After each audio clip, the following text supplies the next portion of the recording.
Bonjour à tous, j'espère que vous allez bien. Dans cette vidéo, je vais vous proposer des dividendes pour la semaine prochaine, du 31 juillet au 6 août 2023. Donc je vais vous donner les dates d'achat, les dates de paiement et le dividende que vous allez recevoir par action. Alors je vous rappelle que dans ma vidéo précédente, j'ai fait une version longue, beaucoup plus quantitatif et fondamental, ok, au niveau de l'analyse. Donc je vous invite à regarder cette vidéo si vous avez le temps. Donc elle est un peu plus longue, donc c'est un nouveau format que je suis en train de mettre en place. Merci beaucoup. Donc on va commencer tout de suite, hein. On va commencer tout de suite comme d'habitude. Okay, donc de temps en temps je vais changer d'écran. Donc le premier titre que je vais vous proposer c'est VLO. D'accord, donc on a un dividende de 4,08$ annuel, un rendement de 3,16%. Très intéressant tout ça. Donc sur les 5 dernières années, la moyenne du dividende, c'est de 4,67%. C'est très bien ça. 2013, le dividende était de 83 centimes. Est-ce qu'il a doublé en 10 ans? Il a même triplé. Il a même triplé. Alors je vous informe qu'il faut être propriétaire du titre, c'est-à-dire l'ex-date, le 2 août, et vous allez être payé le 5 septembre. Vous allez recevoir 1,08$ par action. Je vous rappelle également que le dividende a été augmenté de 4,08% le 16 mars 2023 de cette année. Donc nous sommes dans le secteur du pétrole. Okay, donc on a des rendements qui sont modestes, mais en fait ça paye. Donc en ce moment on a un cours, on peut regarder le cours en temps réel sur la bourse de New York. Ouais, on est à 129. Sur la bourse de New York on est à 129, donc ça peut aller à 176, une petite décote de 27%. D'accord, petite décote de 127%.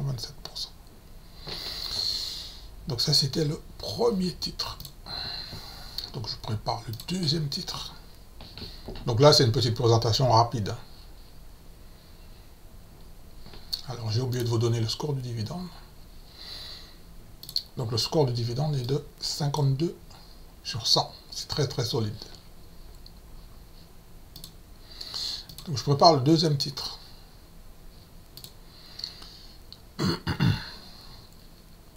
Donc là, le ticker c'est FIBK, First Interstate Bank System.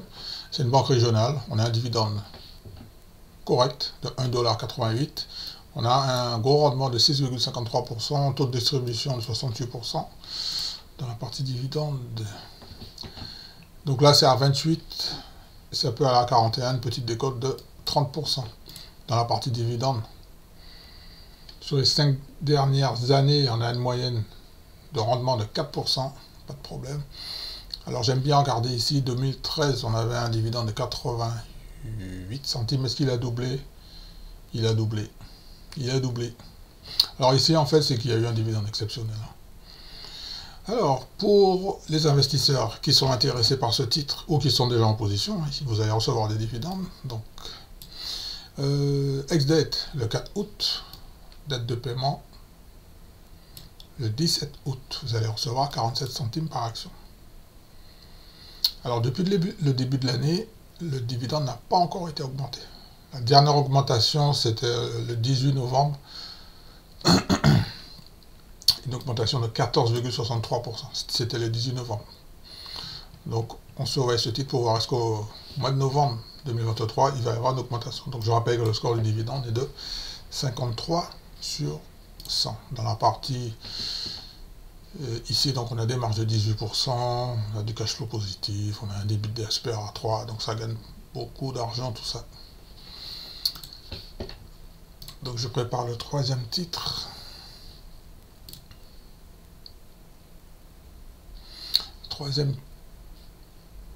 Le troisième titre, on a un score de dividende très solide de 61 sur 100. Taux de distribution très correct, 40%. Dividende annuel 1,68$. On a un très beau rendement de 5,20%. Le ticker c'est CFG, c'est une banque régionale. Citizen Financial Group. Dividende. Sur les 5 dernières années, on a un rendement du dividende de 4,28%. Alors j'aime bien voir 2014, 10 centimes. Bah, le dividende, il a explosé. Hein. Les investisseurs. Date, ex-date, 1er août, date de paiement le 16 août. Ici, 16 août. Ok. Vous allez recevoir 42 centimes par action.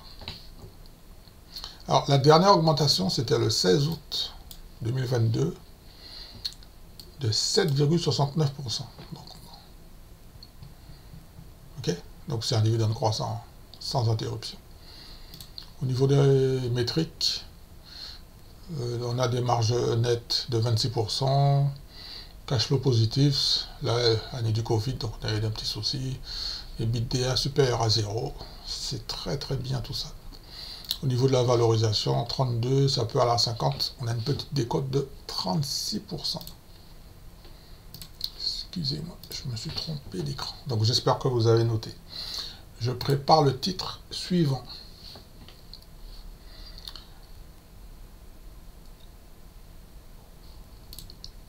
Suivant qui est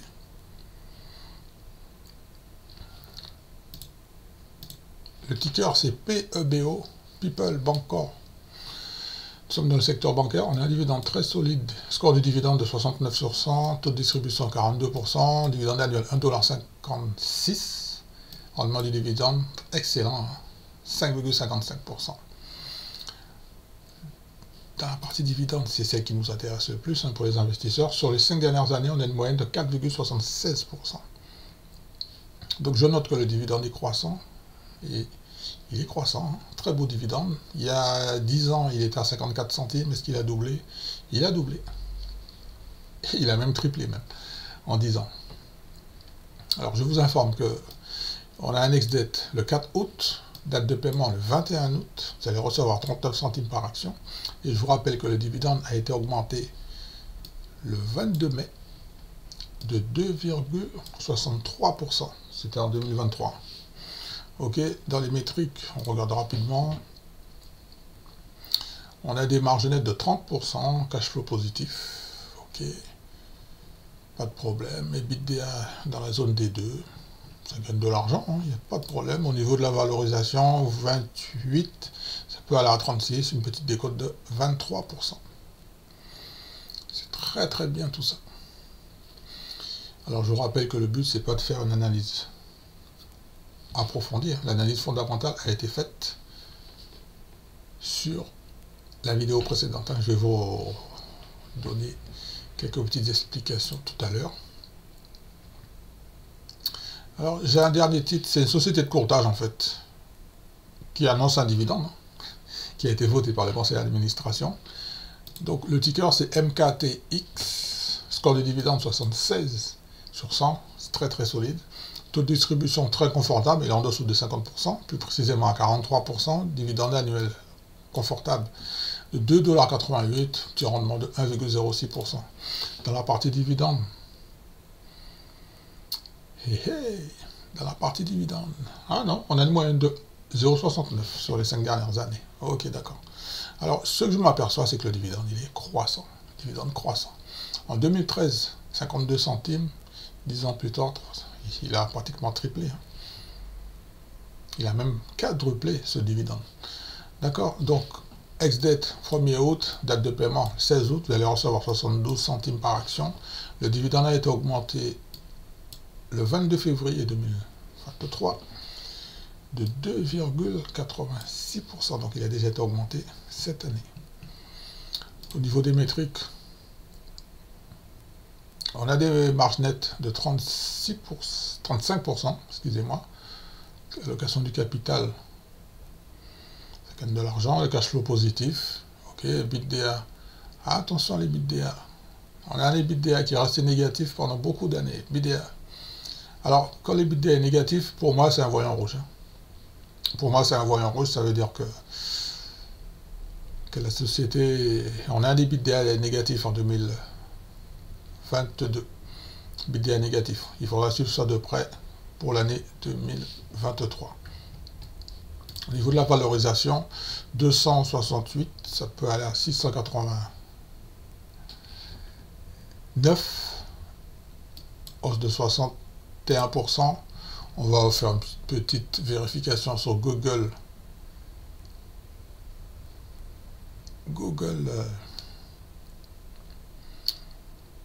Finance. Okay, donc je prépare tout ça. Donc j'espère que vous avez noté toutes les dates. Donc on va commencer avec le premier titre. Donc c'est VLO. Je vous fais une petite analyse graphique rapidement pour voir ce qui s'est passé sur les 6 premiers mois. D'accord. Donc sur les 6 premiers mois, Valeo, on a un point bas justement là, en dessous des 110 $. On a un point bas. On a tapé une fois, deux fois. Et ça résiste. Sur un an, bien sûr, on a tapé septembre dernier 100. Ensuite, on est monté jusqu'à 150. 150, ça c'était au début de l'année. Hein. On a le fameux rallye, là, on a claqué les 150.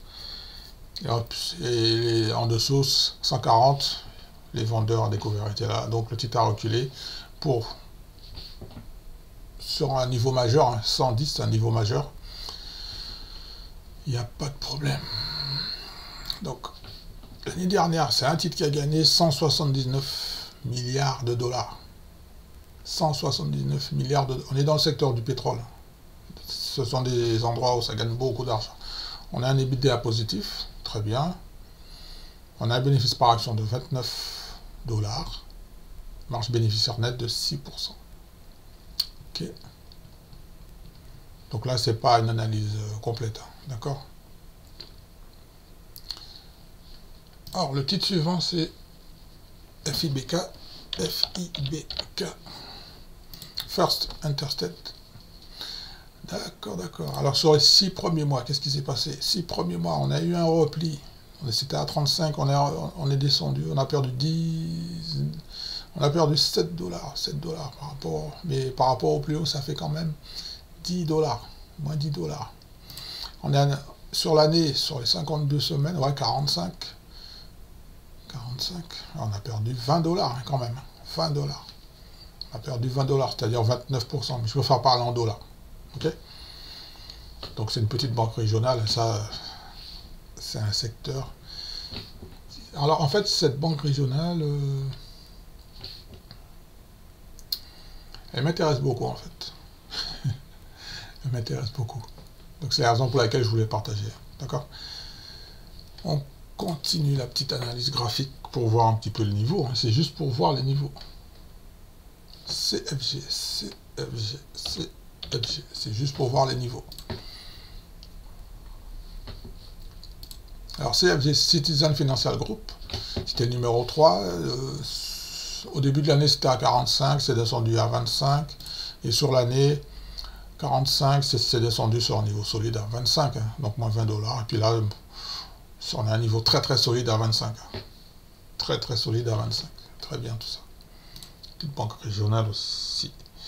Le titre suivant, c'est quoi? PEBO.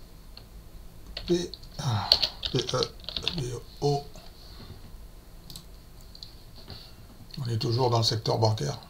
Donc PEBO sur les 6 premiers mois, on était à 30. On a eu un petit repli à 24, moins 6 $.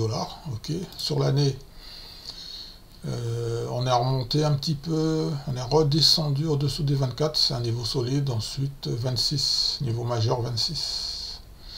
Niveau majeur 26. Donc, l'année dernière, ça a gagné 335 millions. Petite banque régionale. On a un bénéfice par action de 3,76 $. C'est excellent ça. Alors je vais terminer avec MKTX. MKTX, c'est une société de courtage en fait, dans le secteur de la finance, asset management. Donc ils ont déclaré un dividende. Alors sur le premier, ah d'accord, 400, donc on a touché un plus haut à 400 en mars quand même, puis on a eu un repli à 250, moins 200 $, c'est énorme. C'est énorme et c'est énorme. Et on va voir sur l'année qu'est-ce qui s'est passé. Ouais, ben c'est bien ça, donc on peut faire attention, il faut faire attention sur ce titre. Il faut faire attention sur ce titre. Alors moi en fait ce qui me gêne c'est que les analystes nous disent 600, ben, ça n'a jamais touché 600 et je vois pas pourquoi ça va. Je vois pas les catalyseurs qui nous permettent de dire que ça va y aller. Moi ce que je remarque c'est qu'en 2018 on a un chiffre d'affaires de 400 millions, 2019 500 millions, 2020 600 millions, 2021 680, presque 700 millions et ils ont franchi les 700 millions. En revanche, les résultats nets sont constants, 250, 250, 250. Sur les 3 dernières années, c'est assez constant. Ouais, supérieur à 200. D'accord. Mais en fait, les sociétés de courtage, il faut vraiment éviter. Je voulais juste proposer parce que il y a sûrement des investisseurs qui sont déjà en position sur ce titre.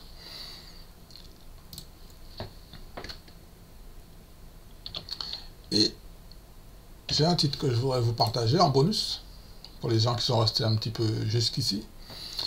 Alors c'est TD, le ticker c'est TD, c'est sur la banque de Toronto, Canada, la banque Toronto, Dominion. Donc sur les 6 premiers mois, ce que je remarque, c'est qu'on était à 70, ça recule à 55, et ensuite maintenant, là, on a un niveau majeur ici. Donc sur les 1 an, ouais, voilà, c'est bien ça, 70. On a un niveau très très solide à 55. On a touché une fois en mars, on y est revenu en mai, et ça repart à la hausse. Pas de souci au niveau des chiffres. Donc c'est très très constant, chiffre d'affaires 36 milliards 2018, 38 milliards 2019, 36 milliards en 2020, 42 milliards en 2021, 47 milliards en 2022. On a un bénéfice par action de 8,36%. Donc c'est une société qui est rentable, il n'y a pas de problème, pas de souci. J'ai juste noté que le titre sur la croissance future des bénéfices sera négatif. Donc mes chers amis, chers investisseurs, chères investisseuses, pour aller plus loin, je vous invite à regarder mes explications sur la vidéo précédente, sur laquelle je vous explique les fondamentaux des titres que je vous ai proposés. Ok? D'accord? Notamment avec ce document que j'ai déjà proposé, je vous le partage ici. En fait, ce document, je l'ai déjà proposé sur la vidéo précédente. Et si vous voulez comprendre les voyants verts, pourquoi j'ai mis des voyants verts, les R, tout ça, qu'est-ce que ça veut dire, je vous invite à regarder ma vidéo précédente. Sur MKTX, j'ai un voyant rouge, d'accord? Sur TD aussi, et j'explique pourquoi dans ma vidéo précédente. Donc s'il y a 3 sociétés sur lesquelles j'aurais investi, en fait pour moi, la plus intéressante pour moi, plus intéressante dans le secteur de l'énergie, c'est VLO. Ok? Et dans le secteur bancaire, ça serait CFG, Citizen Financial. Ok? S'il y avait 2 titres à retenir, ça serait ces 2-là. Et je vous explique pourquoi dans ma vidéo précédente, que je vous invite fortement à regarder. En plusieurs étapes, parce qu'elle est un petit peu longue. D'accord? Bon, ben voilà, c'est tout. Je ne sais pas si vous avez des questions, n'hésitez pas à me lâcher un petit commentaire. Donc ça, c'est une version courte que j'ai fait pour les personnes qui sont habituées à ce format, qui préfèrent la version courte, et pour les personnes qui, comme moi, ont envie d'en savoir un petit peu plus sur les sociétés, il faut très sérieusement faire des analyses fondamentales et voir si ce sont des sociétés de qualité. D'accord? Il n'y a pas de secret. Merci de me mettre un petit like. Je vous donne rendez-vous pour une prochaine vidéo. C'était Pedro pour la chaîne YouTube Cash dividende.